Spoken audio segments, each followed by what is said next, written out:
নরহত্যায় জড়িত বিশেষ হেলমেট বাহিনী, ফৌজদারি অপরাধে সম্পৃক্ত ফ্যাসিস্ট ও তাদের দূষণরা অর্থ পাচারকারী, লুণ্ঠনকারী, ষড়যন্ত্রকারী, দুষ্কৃতিকারী, রাষ্ট্রদ্রোহী, দুদকের মামলায় আসামিদের আইনের আওতায় আনার জন্য সরকার কাজ করে যাচ্ছে।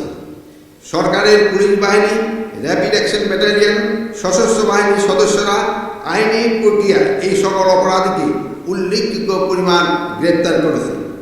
এই প্রক্রিয়া অব্যাহত রয়েছে। সারা দেশে অস্থিরতা সৃষ্টি অপতৎপরতাকারী তাদের সহযোগীদের আইনের আওতায় আনার লক্ষ্যে স্বরাষ্ট্র মন্ত্রণালয়ের আওতায় আইন শৃঙ্খলা রক্ষাকারী বাহিনী নিয়োজিত বাহিনীসমূহের সমন্বয়ে গত 8ই ফেব্রুয়ারি 2025 তারিখ হতে অপারেশন ডেভিল হান্ট অভিযান পরিচালনা শুরু হচ্ছে।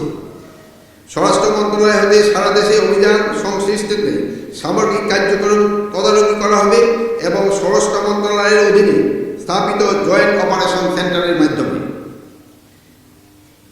অপারেশন ডেভিল হান্টের সার্বিক কার্যক্রম সমন্বয় করা এবং মেট্রোপলিটন এলাকায় মেট্রোপলিটন পুলিশ কমিশনার এবং জেলা পর্যায়ে বিজ্ঞ জেলা ম্যাজিস্ট্রেট এসপি এই অভিযান পরিচালনায় সমন্বয় করবেন।